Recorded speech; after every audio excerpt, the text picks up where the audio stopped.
कहानी की शुरुआत में हम एक बुजुर्ग कपल को देखते हैं जो इस वक्त एक पार्टी में जा रहे थे। रास्ते में उनका हर एक बात पे झगड़ा हो रहा था। जो भी टॉपिक उनके दिमाग में आता उस पर बहस छिड़ जाती। उनका ध्यान एक बार के लिए इतना भटक गया कि एक दूसरी गाड़ी से वो टकराने ही वाले थे। जब वो अपने बेटे के घर पहुँचे, लैरी ने जोआन के हाथ में लगी हुई बैंडेज को उसकी शर्ट से छुपा दिया और उसे याद दिलाया कि आज तुम्हें पूरे परिवार को कैंसर के बारे में बताना है। जोआन ने कहा कि मुझे बस एक दिन और चाहिए, क्योंकि वो आज की पार्टी को खराब नहीं करना चाहती थी। परिवार ने उनका बहुत प्यार से स्वागत किया। उनकी शादी को 65 साल हो चुके थे। उन्होंने जोआन को बताया कि बेसमेंट में उसकी पुरानी फोटोज का एक डब्बा मिला है। उनमें से एक फोटो जोआन की पहली शादी की है, जो कि लूक नाम के एक आदमी के साथ थी जो युद्ध में मारा गया। इसी बीच लैरी के गले में अचानक से कुछ अटक गया। उसे सांस लेने में दिक्कत होने लगी। वो जमीन पर गिर गया। कुछ सेकंडों बाद ही लैरी की अचानक से आंख खुली। वो चौंक कर एक ट्रेन में उठा। जब ट्रेन स्टेशन पर रुकी तो लैरी ने देखा कि बहुत सारे लोग हॉस्पिटल के कपड़े पहने हुए हैं। वो उनके पीछे चला और जल्दी ही जंक्शन में पहुंच गया। वहाँ लोग अजीबोगरीब बातें बोल रहे थे जो उसे समझ नहीं आ रही थी। लैरी ने रिसेप्शन पर खड़ी लड़की से कहा कि मुझे यहाँ पर किडनैप करके लाया गया है, लेकिन रिसेप्शनिस्ट ने कहा कि ऐसा कुछ नहीं हुआ है। आप यहाँ बैठकर अपने एसी का वेट कीजिए। कुछ घंटे बाद भीड़ कम हो गई और लैरी कुर्सियों पर ही सो गया था। तब एना आई और लैरी का नाम पुकारा। उसने बताया कि मैं तुम्हारी एसी हूँ, मतलब आफ्टर लाइफ कोऑर्डिनेटर। इसका मतलब साफ था कि लैरी मर चुका है और अब एना का काम है उसे सही जगह पर पहुंचाना। लैरी अभी भी इस बात को समझ नहीं पा रहा था कि वो मर चुका है। तभी एना ने लैरी को शीशा दिखाया। लैरी ये देखकर हैरान हो गया कि वो फिर से जवान हो गया है। एना ने बताया कि जब लोग जंक्शन पहुंचते हैं तो उनका शरीर वो वाला रूप ले लेता है जब वो अपनी जिंदगी में सबसे ज्यादा खुश थे। जब एना उसे बिल्डिंग दिखा रही थी तो लैरी बार बार बोलने लगा कि मुझे अपनी पत्नी के पास जाना है। परेशान होकर एना ने उसे एक चमाट दिया ताकि वो रोना धोना बंद करे। मरने के बाद भी रो रहा है, तू पागल है क्या? उसने ये भी बताया कि ये कोई स्वर्ग या नर्क नहीं है, ये बस थोड़े दिन का स्टॉप है जिसे तुम बदल नहीं सकते। एक बार चुन लिया तो चुन लिया। तभी एक अलार्म बजा और लैरी ने देखा कि सिक्योरिटी एक आदमी को पकड़ रही है। एना ने लैरी से कहा कि ये लाल दरवाजे से भाग कर आया होगा, तुम कभी ऐसा मत करना, ठीक है? फिर एना उसे टेम्परेरी रूम में ले गई और उसे अलग अलग धर्मों के हिसाब से आगे की दुनिया दिखाई। लैरी को इस कमरे में 7 दिन तक रहने को मिलेगा, जब तक वो अपनी आगे की जिंदगी को चुन नहीं लेता। अलमारी में उसके मनपसंद कपड़े रखे हुए थे। कपड़े बदलने के बाद लैरी ने टीवी चलाया, लेकिन सारे टीवी चैनल्स पर ये दिख रहा था कि आप अपनी नई जिंदगी यहाँ शुरू करें, नहीं यहाँ शुरू करें। फिर वो जंक्शन घूमने गया। बहुत सारे स्टॉल देखे जो आगे की जिंदगी का सपना बेच रहे थे। आखिर में भूला भटका वो एक बार में पहुंचा। जैसे ही वो बैठा तो एक सुंदर औरत उसके पास आकर बैठ गई और फ्लर्ट करने लगी। वो दिखा रही थी कि तुम्हारी आगे की जिंदगी दिलचस्प भी हो सकती है। जिस पर लैरी ने कहा कि सॉरी दीदी, मैं शादीशुदा हूँ। बारटेंडर लूक ने लड़की को रोकते हुए कहा कि बार के अंदर एडवर्टाइजमेंट करना अलाउड नहीं है। इसके बाद वो औरत चुपचाप चली गई। लैरी ने लूक से पूछा कि क्या तुम एक एंजल हो, पर लूक ने कहा कि वो भी उसकी तरह एक आत्मा है जो जंक्शन पर अभी नौकरी कर रही है। लैरी अभी भी थोड़ा कंफ्यूज था तो लूक ने उसे रूल बताए। एक बार अगर तुमने आगे की जिंदगी चुन ली तो उसे बदल नहीं सकते। दूसरी किसी जिंदगी में जाना भी अलाउड नहीं है। अगर कोई भी रूल तोड़ा, ज्यादा दिन यहाँ रुक गए या फिर अपनी जिंदगी बदलने की कोशिश की तो तुम्हें वॉइड में डाल दिया जाएगा।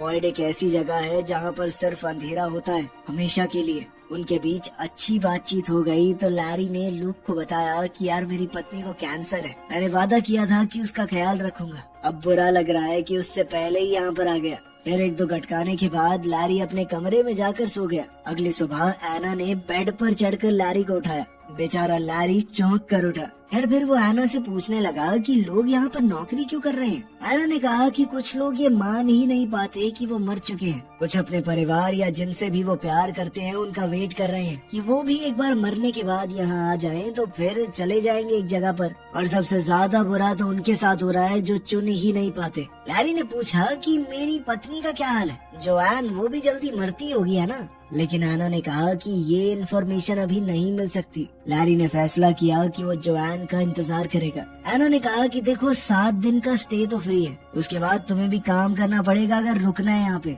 और साथ ही बेसमेंट में शिफ्ट होना पड़ेगा। कुछ दिन निकल गए लेकिन जोआन का कोई अता पता नहीं चला। एना ने कहा कि तुम श्योर हो इसमें कई महीने भी लग सकते हैं। ऐसा भी तो हो सकता है उसका कैंसर ठीक हो गया हो। इसके बाद लैरी ने फैसला किया कि वो एक प्यारा सा घर बसाएगा जोआन की याद में, ताकि जब भी वो आए तो सब कुछ एकदम तैयार हो। उस रात लैरी ने अपनी पत्नी के लिए एक चिट्ठी लिखी। उसी वक्त कैंसर से जोआन मर गई और वो भी ट्रेन में उठी। अगली सुबह एना लैरी को उसकी नई जिंदगी की तरफ ले जा रही थी। लैरी ने एना को चिट्ठी देकर कहा कि जोआन को दे देना, लेकिन एना ने कहा कि ये रूल्स के खिलाफ है, अगर हो पाया तो कर दूंगी, पक्का नहीं कह सकती। लैरी अब स्टेशन की तरफ गया जबकि जोआन ट्रेन से उतर रही थी। एस्केलेटर पर लैरी ने अपनी पत्नी को देखा, लेकिन जोआन ने उस पर ध्यान नहीं दिया। बेचैन होकर बेचारा लैरी भी वापस हो लिया। वहाँ जोआन शीशे में अपना जवान चेहरा देख रही थी। दोनों मिले और प्यार से गले लगे। जोआन पहले ही समझ गई थी कि वो मर चुकी है। उसने लैरी को डांटना शुरू कर दिया कि इस तरह से कौन मरता है, बेवकूफ हो गया, ध्यान से नहीं खा सकते। तभी वहाँ रायन आया जो कि जोआन का आफ्टर लाइफ कोऑर्डिनेटर है। वो जोआन को लैरी से अलग करके उसके पहले पति लूक के पास ले गया, जो बेचारा 67 साल से उसका इंतजार कर रहा था। जोआन लूक को देखकर बहुत इमोशनल हो गई। तभी लैरी बीच में कूद पड़ा।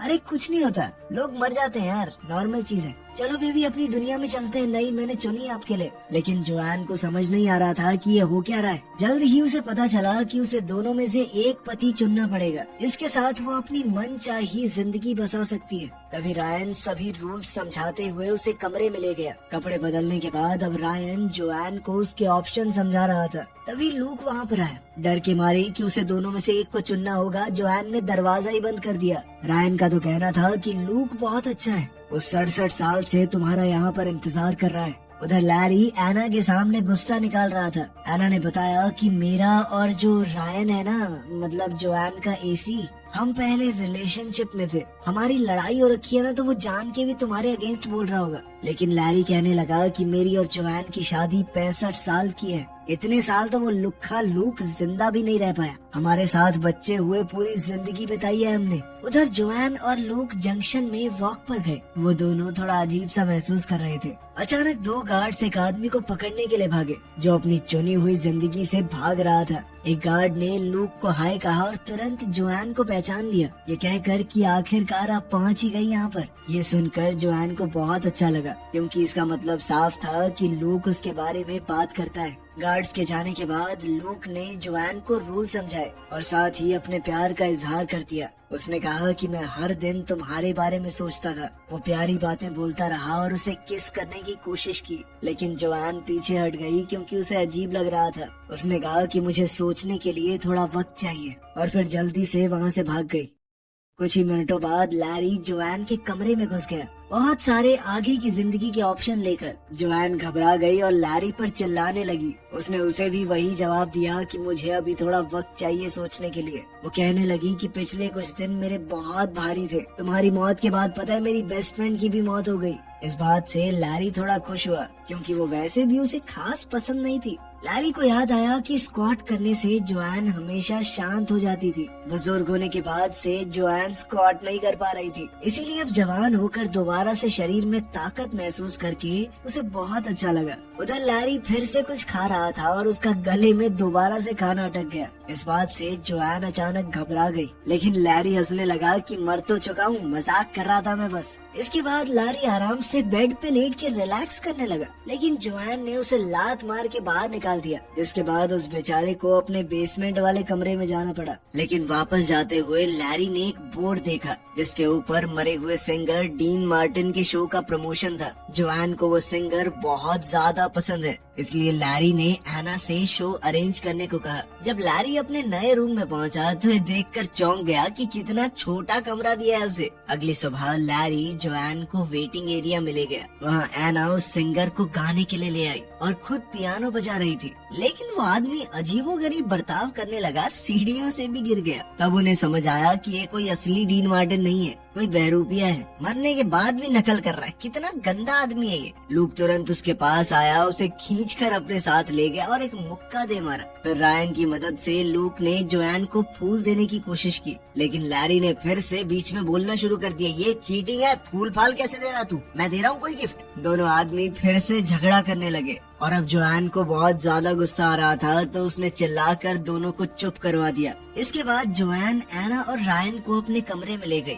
और उन दोनों पर काफी देर तक अपना गुस्सा निकाला। फिर उसने चिढ़कर कहा कि कोई तो रास्ता निकालो, ऐसे कैसे फैसला लूं मैं। कोऑर्डिनेटर्स ने रूल तोड़ने के लिए एक लंबी फोन कॉल की। कुछ देर बाद जोआन अपने दोनों पतियों को रूम में ले आई। कोऑर्डिनेटर्स ने बताया कि तुम्हारा केस थोड़ा सा खास है, इस वजह से हमें एक स्पेशल वीजा मिला है। जोआन को 2 बार चुनने की इजाजत मिलेगी। एक बार के लिए वो लैरी के साथ अपनी जिंदगी जाकर देख सकती है और एक बार लूक के साथ। उसके बाद उसे फैसला करना ही होगा। दोनों लड़के फिर से झगड़ा करने लगे कि पहले कौन जाएगा और उनके बीच में हाथापाई होने लगी। इसलिए जोआन फिर से चिल्ला पड़ी। उसने कहा कि पहले कौन जाएगा ये हम टॉस करके पता लगाएंगे। फिर से बहस शुरू हो गई। इस बार रायन ने दोनों को रोका। लैरी ने सिक्का उछाला और लूक जीत गया। ट्रेन राइड के दौरान लूक और जोआन पुराने दिन याद करते रहे। जल्द ही वो एक खूबसूरत पहाड़ पर पहुँचे जहाँ साफ आसमान और हरा भरा जंगल है। घूमते हुए दोनों ने बहुत मजे किए, एक दूसरे का हाथ थामकर।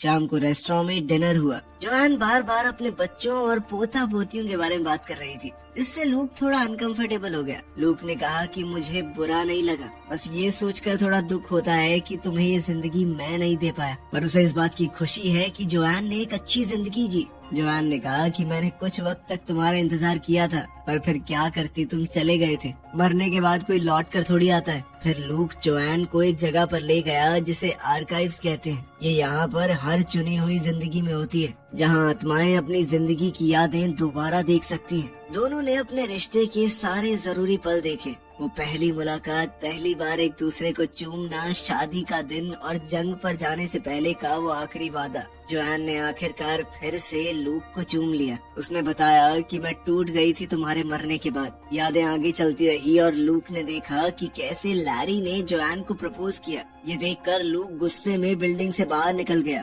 उसने कहा कि लैरी ने एक दुखी औरत की फीलिंग्स का फायदा उठाया है। मौका देखकर चौका मारा है उसने। जोआन ने समझाने की कोशिश की कि ऐसा कुछ नहीं है, लेकिन लूक ने नहीं सुना। इसी बीच लैरी भड़क रहा था, क्योंकि लूक सबको बताता था कि मैं जंग में मारा गया लड़ते हुए दुश्मन से। अब इस तरह वो खुद को हीरो दिखाएगा तो कोई कैसे लड़े। लैरी को डर था कि कहीं जोआन उसे न चुन ले। इस पर एना ने कहा कि जोआन को याद दिलाना कि वो उससे प्यार क्यों करती थी। लैरी ने कहा कि मुझे तो खुद भी नहीं पता वो क्यों प्यार करती थी मुझसे, लेकिन मैं एक इंसान को जानता हूँ जो शायद बता सकती है। कुछ देर बाद लैरी जोआन की बेस्ट फ्रेंड कैरन से मिला, जो काफी बूढ़ी लग रही थी। कैरन ने बताया कि उसके सबसे ज्यादा खुश दिन तब आए जब उसका पति मर गया, क्योंकि तभी वो खुलकर अपनी जिंदगी जी पाई। खैर, कैरन ने बताया कि मुझे तुम शुरुआत में बिल्कुल पसंद नहीं थे, पर धीरे धीरे अच्छे लगने लगे। लैरी ने पूछा कि मुझे घंटा फर्क नहीं पड़ता, तुम बताओ कि जोआन मुझे क्यों पसंद करती है। कैरन ने कहा कि मुझे क्या पता, लेकिन इतना जरूर कह सकती हूँ कि तुमने जोआन को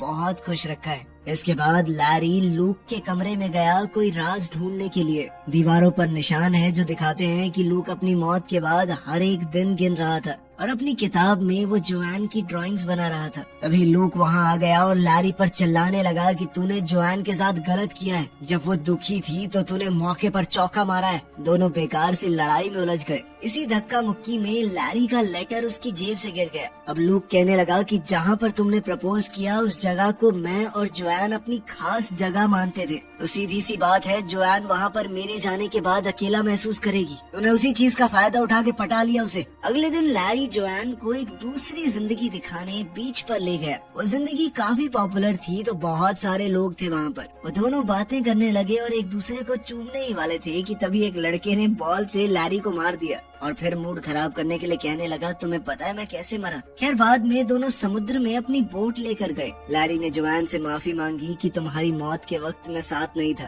साथ ही वो इस तरह की बातें मारने लगा कि हमारे बच्चे हमें साथ देखते तो कितने खुश होते। इस पर जोआन कहने लगी कि तुम मेरा दिमाग बदलने की कोशिश कर रहा है ना, चालाक कहीं के। बच्चों की बात किसको बता रहे। और उनके बीच में फिर से झगड़ा हो गया। अब जोआन कहने लगी कि तुम समझ नहीं पा रहे मेरी सिचुएशन। मैंने अलग अलग वक्त पर तुम दोनों से ही प्यार किया है। तुम दोनों के साथ सारी जिंदगी रहने की कसमें खाई हैं। इस पर लैरी कहने लगा कि अगर मैं लूक की जगह होता तो मैं भी तुम्हारा इंतजार करता।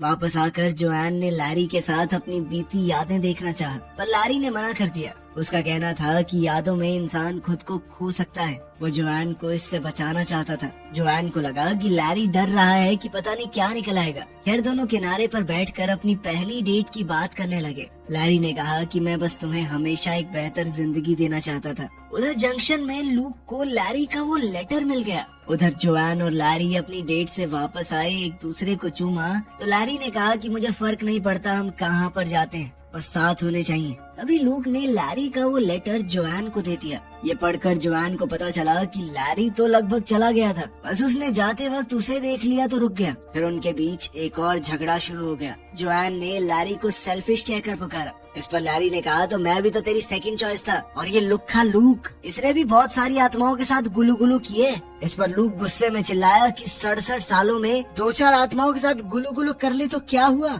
इंतजार तो मैं जोआन का ही कर रहा था ना, आखिर आत्मा की भी कोई नीड्स होती हैं। अब दोनों कहने लगे कि एक बार चुन लो, बस हमें नहीं पता। लेकिन अभी जोआन को और वक्त चाहिए था, इसलिए कोऑर्डिनेटर्स दोनों आत्माओं को वहाँ से ले गए। कैरन थोड़ी देर बाद जोआन के पास एक ड्रिंक लेकर आई और तब जोआन फूट फूट कर रोने लगी। कैरन ने उसे संभाला और उसका ध्यान भटकाने के लिए अलग अलग फन बूथ्स पर लेकर गई। जोआन शराब पीते हुए अपनी हालत बताती रही। तब कैरन ने उसे याद दिलाया कि तुम मर चुकी हो। याद है शादी के बाद क्या बोलते हैं कि मैं तुम्हारा साथ दूंगी जब तक मौत हमें जुदा न कर दे। मौत ने जुदा कर तो दिया, इतना क्या सोच रही है, अपने हिसाब से जी अपनी जिंदगी को। उधर बार में लैरी और लूक भी काफी ज्यादा पी रहे थे। 4-4 पैग लगाने के बाद उन दोनों के बीच में भी बॉन्ड बनने लगा। वो एक दूसरे की तारीफ करते हुए कहने लगी कि वो लड़की हमारे लायक नहीं है भाई, हम दोनों बहुत बढ़िया इंसान है यार। अगली सुबह जोआन हैंगओवर में पड़ी थी, लेकिन उसने फैसला बना लिया था। उसने अपने दोनों पतियों को बुलाया और कहा कि मैं बहुत खुशकिस्मत हूँ कि तुम दोनों के साथ जिंदगी बिता पाई, लेकिन अब मैं एक को चुनकर दूसरे के लिए बुरी नहीं बन सकती। मुझे हमेशा गिल्ट महसूस होता रहेगा, इसीलिए मैं तुम दोनों को ही नहीं चुनूंगी। मैं अपनी बढ़िया जिंदगी जी रही हूँ, तुम अपनी जियो। बाद में जोआन तैयार हुई और फैसला किया कि वो कैरन के साथ अपनी आगे की जिंदगी बिताएगी। दोनों दोस्त मजे करेंगे। उधर लैरी ने लूक को बताया कि तुम सही थे, मैंने उस जगह पर इसलिए प्रपोज किया था क्योंकि मैं तुम्हारी यादें जोआन के दिमाग से निकाल देना चाहता था। मर भी शायद इसलिए गया क्योंकि तुम्हारी शादी की पिक्चर देख ली थी। इस पर लूक ने भी जवाब दिया कि तूने जोआन के साथ जो जिंदगी जी है उससे मुझे भी बहुत जलन होती है। फिर लैरी को याद आया कि उन सब का शरीर वैसा दिखता है जैसे वो अपनी जिंदगी के सबसे खूबसूरत पलों में दिखते थे। लूक बिल्कुल वैसा दिखता है जब जोआन उससे शादी करने को मान गई थी। लैरी वैसा दिखता है जब जोआन उसके दूसरे बच्चे के साथ प्रेग्नेंट थी। ये सोचकर लैरी को अचानक से कुछ समझ आया। वो भागकर जोआन के पास गया। स्टेशन पर लैरी ने जोआन को ट्रेन में ढूंढ लिया और उससे कहा कि एक आखिरी बार बात करने के लिए नीचे आ जाओ। उसने कहा कि तुम्हारे बाल लंबे हैं, हमारी शादी के दौरान तुम्हारे बाल छोटे थे।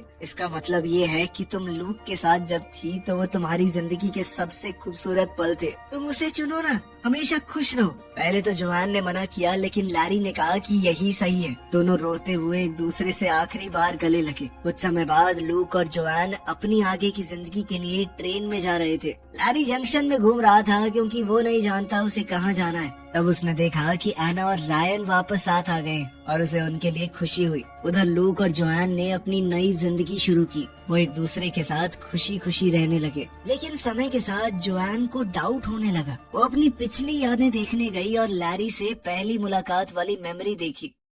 अगले कुछ दिनों तक लूक जोआन को अलग अलग एक्टिविटीज पर ले गया, लेकिन जोआन को कुछ भी अच्छा नहीं लग रहा था। हर रात वो आर्काइव्स में जाकर लैरी के साथ अपनी जिंदगी को देखती। क्लर्क ने कहा कि इतना ज्यादा यादों में रहना सही नहीं होता, आगे बढ़ना जरूरी है। एक रात लूक ने कहा कि कितनी परफेक्ट जिंदगी है ये, लेकिन जोआन के पास कोई जवाब नहीं था। अगली सुबह लूक फिर से किसी हाइक पर जाना चाहता था, लेकिन अब जोआन टूट गई। उसने कहा कि उसने लूक को चुनकर गलती की। इस पर लूक गुस्सा हो गया और चिल्लाने लगा। जोआन ने समझाया कि मैं तुम्हारे साथ सबसे ज्यादा खुश थी क्योंकि वो जवानी का प्यार था, न घर के किराए की टेंशन, न नौकरी की, न बच्चों की। लेकिन प्यार सिर्फ अच्छे पल नहीं होते, उसमें अच्छी बुरी यादें सब होती हैं। उसने कहा कि तुम 67 साल पुरानी जोआन से प्यार करते हो, लेकिन मैं अब बदल चुकी हूँ। जोआन ने फैसला किया कि वो वापस जाने की कोशिश करेगी, चाहे पकड़ी ही क्यों न जाए। वो रोते हुए बोली कि मैं तुमसे प्यार करती थी, लेकिन अब लैरी से करती हूँ। कुछ घंटे बाद जोआन भागने का प्लान बनाते हुए चाकू से दरवाजा खोलने की प्रैक्टिस कर रही थी। तब लूक वापस आया और कहा कि मैं तुम्हारी मदद करूंगा। दोनों आर्काइव्स में गए, वहीं पर वो लाल दरवाजा था। अब लूक क्लर्क के सामने दुखी होने का नाटक करने लगा। भाई मेरी जिंदगी बर्बाद हो गई यार, मैं बहुत परेशान हूँ। जैसे ही गार्ड का ध्यान भटका, जोआन चुपके से अंदर चली गई। लूक भी नॉर्मल क्लाइंट बन के अंदर चला गया। दोनों ने अपनी शादी की यादें देखी और एक आखिरी बार अलविदा कहा। जोआन अपनी मेमोरीज के पीछे जाकर लाल दरवाजे में घुस गई, जो उसे अपने बचपन की यादों के कॉरिडोर में ले गया। अलार्म बजने लगा और गार्ड्स आ गए। जोआन जल्दी से भागकर लूक की मौत वाली मेमोरी के दरवाजे में घुस गई। वॉशिंग मशीन के दरवाजे ने उसे लैरी के साथ झगड़े वाली मेमोरी में गिरा दिया। गार्ड्स पास आ रहे थे। जोआन ने दरवाजे को कुर्सी से ब्लॉक कर दिया और जल्दी से ऊपर भागी, जहाँ उसे अपना पुराना वर्जन दिखाई दिया। बूढ़ी जोआन ने मरते हुए भी लैरी का नाम लिया, जबकि हमारी जवान जोआन बेड के नीचे छुपने की कोशिश करने लगी। गार्ड्स उसके पीछे थे, लेकिन जोआन अब रेंगती हुई ट्रेन ट्रैक्स पर पहुंच गई। टनल से होते हुए वो जंक्शन में वापस पहुंच गई। रिसेप्शन पर वो लैरी के बारे में पूछ रही थी, लेकिन उसी वक्त उसका वांटेड नोटिस आ गया, जिसके बाद उसे दोबारा से भागना पड़ा। बूथ एरिया में वो रायन और एना से टकरा गई। उन्होंने उसे छुपा दिया और गार्ड्स को गलत डायरेक्शन बता दी। जोआन ने पूछा कि लैरी की आगे की जिंदगी कहाँ है, और कोऑर्डिनेटर्स ने जो जवाब दिया उससे वो हैरान रह गई। लैरी को तो जोआन के बिना कोई जिंदगी चाहिए ही नहीं थी। अब वो भागकर जल्दी से लैरी के पास पहुंची, जो बारटेंडर का काम कर रहा था। दोनों ने एक पैग लगाया, जिसके बाद जोआन ने लैरी से कहा कि तुम मेरे साथ चलो, लेकिन मैं पहले ही बता दूं कि मैं रूल तोड़कर यहाँ पर आई हूँ, मेरे साथ फंस सकते हो। लेकिन लैरी ने बिना सोचे समझे हाँ कह दिया। कुछ पलों बाद उन दोनों ने एक ऐसी जिंदगी चुनी जो बिल्कुल उनके शादी वाले घर जैसी है, जिस मोहल्ले में उन्होंने अपनी पूरी जिंदगी बिताई थी। वीडियो पसंद आई तो लाइक कर देना, चैनल को सब्सक्राइब कर लेना। मिलते हैं अगली वीडियो में।